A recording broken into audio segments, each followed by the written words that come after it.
Hello everyone, this weekend's boxing. There's 7 shows in the UK, none of them are televised. There's not many household names on or like big title fights, but there is seven shows on with some good fighters on and some good fights on, so we'll cover them. But first, at New York, we have a world light welterweight title, super lightweight. What does everyone think about that? 10 stone is light welter to me. 11 stone is light middleweight. I'm not a big fan of super lightweight and super welterweight. I like light middleweight and I like light welterweight. That's just my personal preference. I don't understand why they changed it, to be honest. Well, the main event is Richardson, Hitchens and Kambosos. Kambosos is a funny one for me. I don't watch a massive amount of American boxing, as I always say. I don't watch a massive amount of it. And as an Australian, he's still boxing America quite a bit. So I've not watched a whole amount of his fights. Probably watched 3 in full. And I think I've watched Teofimo Lopez 4 times. Now, how Kambosus has a win over Teofimo Lopez, for me, is the biggest mystery in boxing ever. Kambosus, 22-3. I thought he lost to Max Hughes, to be honest. Jake Wiley, the Australian fella we watched last time, I thought he's a big tough fella, but not. I didn't think he won a British title, to be honest. So Kambosus, again, as I always say, better than me, undisputed champion, fair play, and he's not a bad fighter, but how he beat Teofimo Lopez is probably the biggest mystery to me in life. Teofimo Lopez is unbelievable, and Kambosos is good and solid and good fighter, but I'll never get over it. I don't get it. To this day, I'm still confused. Was it Styles? Was Lopez not fit? Not doing the weight right? I don't know. I will never get it. Anyway, Hitchens, I watched him box Paro, and he was really, really good, actually. Beats Apida and Lemos as well. Hitchens on points. I don't think there's any other result anyone would pick. Maybe you start Kambosos. Cannot see Kambosos beating him at all. I don't know. I just watch Kambosos and I just don't. I don't know. I watch him and I don't think he's a world-class fighter, but he's been undisputed champion. He's beat Teofimo Lopez. Mystery. I'm going to move on because I will just keep repeating myself because it just fucking baffles my brain. Andy Cruz against Boxrec. He's moving. I can't keep it on them where I need it to be. Hironori Mashiro. Never seen him. Cruz is brilliant now. I've watched a bit of Cruz. Really, really good. Interesting fight. Terry Moana against Aleem Whitfield. Now, Whitfield, I believe, is 9-0 with 6 stoppages. Am I correct? I am. Did some homework earlier. Terry Moana is very good. Very, very, very good. But this is an interesting fight. Whitfield's 35, undefeated. As a pro, not boxed anybody. Did a bit of digging on his amateur background. He boxed a fella who boxed George Groves, I believe, at Super Middle in 2008. This was 17 years ago when he was 18. But he's boxed at a decent level as amateur, even though it was 17 years ago.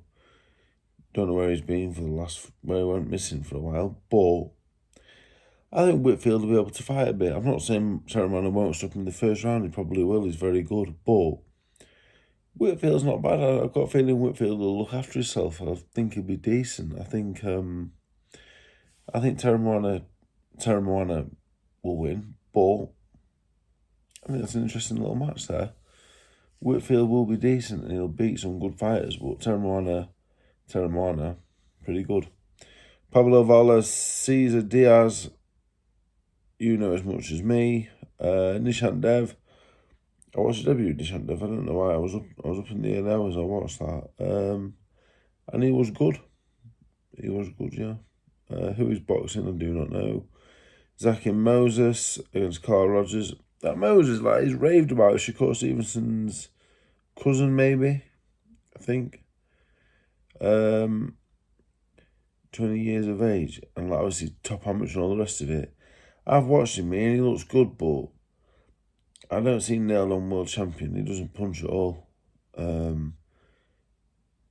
He's got no power. I know he's only 20, but he has no power at all. I've not been impressed with him, to be honest. And the debut of Adam Magna, who I have seen a bit of. Actually, I watched him box one of the Birchells in a cracking fight. He looks exciting, but at only 18, he's boxing a fella, Rafael Castillo, 2-6. But he's a 36-year-old, so you just never know. These old men, they're hard and they've been around a bit. He's had a few fights, so I fully expect Maka to win and probably stop him. But at that age, they're all hard fights when you're boxing men, to be honest. Now, in the UK, there's 7 shows. The first one, I'm not going to go into them in too much detail, but I'll tell you where they are if anyone wants to go. Your Call, Bethnal Green, 8-fight card. Jack McGann's on, he's been with some good fighters.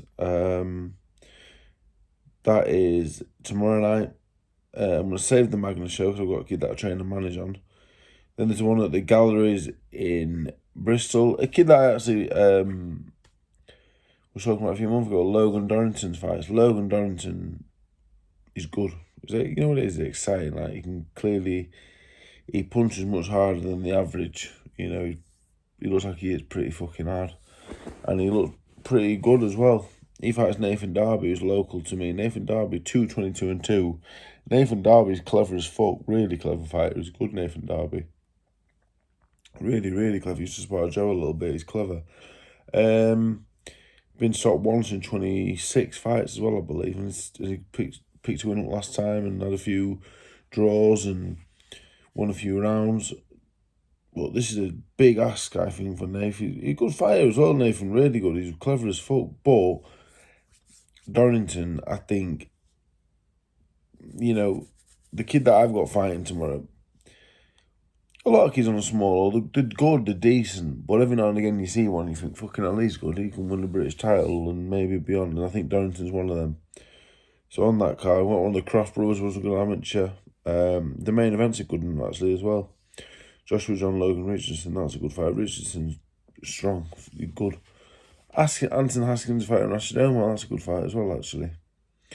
If you're in Bristol, don't get down to the Galleries, you've got 2 very good fights on. Dorrington's good. One of the Croft brothers, because they was good amateurs. So you got, yeah, that's a good little show, actually. I didn't really give it too much notice before, but that's a good little card. Saturday at Your Call, there's another show at Your Call. That looks like a 10-fight card. Ahmed Hatim fights Michael Webber Kane. That's a good fight. Hatim, he's 10-0 against 14-0 and 1 for the area title. Hatim can fight. He's better than the average as well. He's fucking strong, fucker him. ABA finals 23. He's good, Hatim. Yeah, very good. I like Hatim. Just beat Aaron Prosper, and Prosper can fight a bit as well. I think that was a fight to keep an eye on. Last time I said Hatim and Prosper. Hatim's good. Yeah, Hatim is good. Good fighter. Joel Bartella's as well. Also, Saturday, Liverpool. 7-fight card in Liverpool. Mikey Talon's a good fighter. I think he's at Gallagher's, isn't he? I watched him spar the other week. I took a kid down for sparring. He's good him. There's a show at the Holiday Inn at Birmingham Airport. Only 1 fight on Box Road, but it won't be a 1-fight card. But it is an area title fight at light heavyweight. And there's a show at Wolverhampton Saturday. Ryan Griffiths against Jack Dillingham. And Dillingham fucking good, actually. Dillingham is good. I think Dillingham will win that. Dillingham is actually... he's better than the average as well. Dillingham's pretty fucking good. Bethel and Ogbidi also for an area title. So that's the boxing in the UK. So keep your eye out on Dillingham and Dorrington. They're 2 kids that I think are better than the average. Hatim, area title fight, Your Call's a really good fight. As is Anton Haskins Omar as well. That's a good fight. Now, finishing up at Magna tomorrow, I've got Joe Howard fighting, who is now 12-1. How many fights have I managed him for now? Let me have a look. 3, I think. Yeah, beat Stephen Vincent, and then he beat Adam Surkov for the area title. Then he boxed on the Matchroom card last time. He boxed a horrible Mexican. He fucking hard as nails him. He's been boxing in the UK before and after. He boxed Cody Smith last week. He boxed Joe Tyers, was on the GB. I watched all the fights. I thought and Joe handled him really well, but he's horrible and he weren't impressive because he just that hard to look good again. So we are back at Magna doing a 4-rounder against former ABA finalist Owen Dernan. Hopefully go 13-1. The plan really is just to keep him busy. Really keep the scoreboard ticking over, keep winning, keep getting better. I've been training him now for like the last 6 weeks. And again, one of them that's better than the average, I think, is a British champion in the future. A lot of local fighters on the card. Obviously, I know more, so it's interesting to me. I'm looking forward to it. You know, got Harrison Hobson, who I used to manage. Naman Hussein's a decent fighter. Ben Davies is back. I did an advert with him for Powerade years ago. Jacob Spalls, he beat my Liam that I train. He beat him for the Yorkshire title, actually, as amateur. So yeah, good weekend boxing, actually. Nothing on the big shows, nothing on the Zone or Sky or whatever, but there'll be a few other kids that would be decent. Them ones down south, I don't know them as well. I'm not really as involved and get to see, but Dorrington, Howarth, Dillingham. 3 to watch, 3 good kids on a small hall that I think will really go on to the TV shows and do well.